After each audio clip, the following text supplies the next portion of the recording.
Teacher আগে কম ছিল, এখন টিচাররাও অনেক এসেছে, ম্যাডামরা আছেন। আমাদের স্কুলের ওয়ার্ডের পাড়া থেকে বাচ্চা অন্য স্কুলে না যাক বা দূরে না যাক, তার জন্য আমরা চাই আমাদের স্কুলেই বাচ্চাগুলো আসুক। কারণ এখান থেকে 4 কিলোমিটার 5 কিলোমিটার দূরে কোনো যাবে। গার্ডিয়ানরা যত আমাদের সঙ্গে কনসাস থাকবে, স্যারদের সঙ্গে যোগাযোগ রাখতে পারবে। শুনলাম আজকে সকালে নাকি আপনাদের এখানে বারপদুম মশান স্কুলের মাস্টারমশাই এসেছিলেন। আমি যে পাড়ার আপনাদের পাড়ার বাচ্চাগুলোকে স্কুলে নিয়ে গেছি, তাদের মধ্যে কিছু কিছু ছেলেকে তার স্কুলে নিয়ে যাওয়ার জন্য বলেছে। আপনারাই বিচার করবেন যে আমার স্কুলে যে আমি পরিশ্রম করে আপনাদের কাছে প্রত্যেকদিন সকাল বিকাল দুবেলা করে আসি, এই পাড়ায় ঘুরে ঘুরে বেড়াই বাচ্চার জন্য। যদিও আমার স্কুলটা একদম নতুন, প্রথমে আমি একা ছিলাম, পরে একজন ম্যাডাম এসেছিলেন, এখন আমরা 5 জন আছি। তাই আমাদের বিদ্যালয়ের পড়াশোনা আগের থেকে অনেক উন্নত, সেটা আপনারা নিজেরাও বলেছেন। আমাদের নানা ধরনের সাংস্কৃতিক অনুষ্ঠান করি, পড়াশোনাটা অনেক ভালো হয়েছে, অন্যান্য বইও আমরা স্কুলকে বেটার মনে।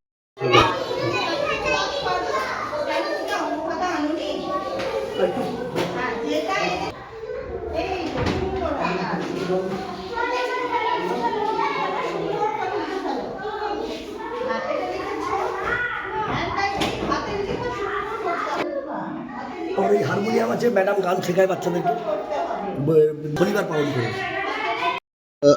স্যাররা আসছেন আপনাদের এখানে। আগে আগে দেখা যেত যে বাচ্চারা স্কুলে যেত না, সেখানে একটা শিক্ষকরা নিজেরা আসছেন, বাচ্চা পাঠানোর কথা বলছেন। কেমন লাগছে, কেমন দেখছেন এটা? মানে স্যার যে আসছে আমার বাড়িতে, না স্যার আসছে বা আমরা যাচ্ছি, আমাদের পাড়ায় প্রায় কেউ যেত নি। আমি অনেককেই বুঝিয়েছি, এবার যাওয়ার পরে ওরা বলছে না স্যার ভালো, ম্যাডাম ভালো, সবাই ভালো। ওনারা যে 5 জন থাকে সবাই ভালো। আমি বারে বারেই বলছি যে দেখ ওরা খুব ভালো, ওদের ব্যবহার বলো, আমাদের ছেলেদেরকে নিজের ছেলের মতো মেয়ের মতো করে আদর করে পড়াশোনা শেখায়। হ্যাঁ, এরপরে আমাদের এখান থেকে তো অনেকেই যাচ্ছে ওখানে, সবাই বলছে না ভালো ব্যবহার।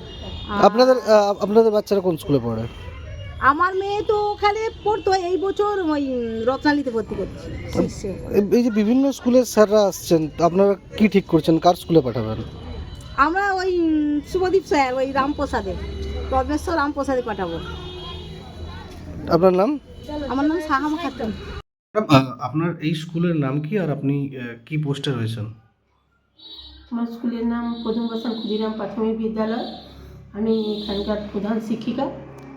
বলছি ম্যাডাম, এই স্কুলটা কত বছর পুরনো? এই স্কুলটা প্রায় 50 বছর।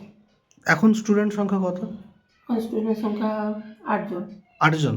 তো সেক্ষেত্রে যেখানে বিলো 20-তে হয়তো মার্চ করার কথা ভাবছে সরকার, সেই জায়গায় আপনাদের স্কুলও তো বন্ধের মুখে, প্রায় ঢুকছেই বলা চলে। সেক্ষেত্রে আপনারা কী ব্যবস্থা নিচ্ছেন? আমরা বাড়ি বাড়ি গিয়েছি, বলছি যে সরকারি সমস্ত সুবিধার কথা জানিয়েছি, কিন্তু ওনারা বলছেন অনেক বই সমস্যার কথা বলছেন, যে সিলেবাস ওখানে ভালো নয়, আমার ইংলিশ মিডিয়ামেই পড়াবো এরকম। আবার অনেক সময় রাজি হচ্ছেন কিন্তু তবুও পাঠাচ্ছেন না। অনেক গিয়েছি কিন্তু কোনো ফল হচ্ছে না। তো সেক্ষেত্রে কি করবেন ভাবছেন? আমাদের তো এখন আর কিছুই করার নেই। আমরা এমনকি আমরা পাশাপাশি সমস্ত পাবলিককে নিয়েও বাড়ি বাড়ি গিয়েছি।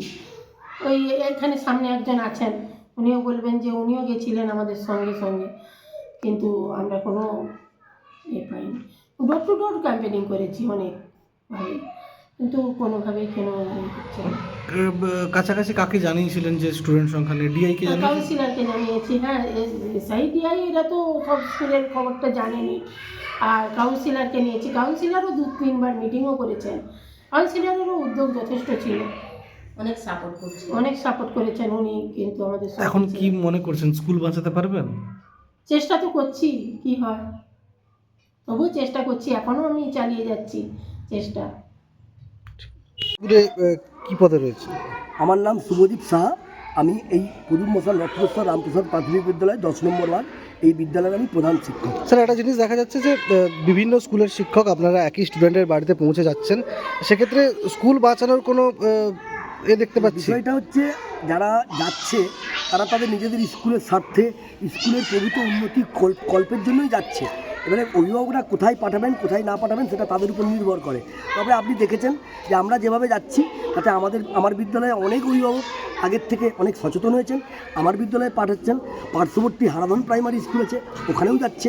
পাশে বারপদুম মশান প্রাইমারি আছে, সেখানেও যাচ্ছে। তার পাশে মীরবস্তি প্রাইমারি আছে, সেখানেও যাচ্ছে। এই একটা এলাকার মধ্যেই মানিকতলাটাকে শুধু শঙ্করা ব্রিজ পর্যন্ত যদি ভাগ করে দেন 7 থেকে 8টা স্কুল আছে, ফলে সব স্কুলেই বাচ্চা কম কম করে আছে। এই পাশের স্কুলগুলো কিন্তু কোনো বন্ধ হওয়ার সম্ভাবনা নেই। শঙ্করা ব্রিজ থেকে শুরু, শঙ্করা ব্রিজের প্রথম স্থান ক্ষুদিরাম বাদ দিলে আর বাকি একদম লালদিঘি পর্যন্ত যতগুলো স্কুল আছে সব স্কুলেই বাচ্চা 50-এরই পড়ে আছে, কোথাও কোথাও 200 আছে, কোথাও কোথাও 150 আছে। সেক্ষেত্রে 20-র কম যাতে না হয় সেইটাই আপনারা চেষ্টা করছেন। আমাদের মূল লক্ষ্য 20-র নিচে, আমার মূল লক্ষ্য আমার যেন 70-এর নিচে না নাম। আমি এবছর অনেক কষ্ট করে 70 করতে পেরেছি, অনেক পরিশ্রম করেছি, ভবিষ্যতে আরও পরিশ্রম করব। ছাত্রছাত্রীদের জন্য যদি নিজের সব কিছু দিতে হয় তাও দিতে আমি প্রস্তুত। আপনার নাম? আমার নাম শুভদীপ সাহা। সেক্ষেত্রে আপনারা কি সাহায্য করছেন, আপনারা তো এলাকাবাসী? আমরা সাহায্য করছি যাতে বাচ্চা বাড়ানো যায়, বাড়ি বাড়ি যাচ্ছি, বলছি যাতে বাচ্চা দেয়, বাচ্চা দিলে তো বাচ্চা বাড়বে। এটা তো আপনাদের পুরনো স্কুল, আপনারা হ্যাঁ, স্কুলে হ্যাঁ, পড়েছেন, হ্যাঁ, হ্যাঁ। সেক্ষেত্রে মনে হচ্ছে স্কুল বাঁচাতে পারবেন? চেষ্টা তো করছি বাঁচানোর জন্য, পাশাপাশি একটা স্কুল থাকা মানে কত মানুষের সুবিধা। বাড়ি বাড়ি যাচ্ছেন আপনারা? হ্যাঁ হ্যাঁ যাচ্ছি। কি ম্যাডামের বলছে তারা? সঙ্গে। তারা বলছে যে হ্যাঁ পাঠাবো কিন- পাঠাবো বলে দিয়ে আর পাঠায়নি। এরকম আমাদের কাউন্সিলরকে অনেকবার জানানো হয়েছিল, কাউন্সিলর অনেক আসছিলো, সেও বাড়ি বাড়ি বলেছিল, কিন্তু তারও কথা রাখেনি। আপনার নাম? কাকলি দিদি।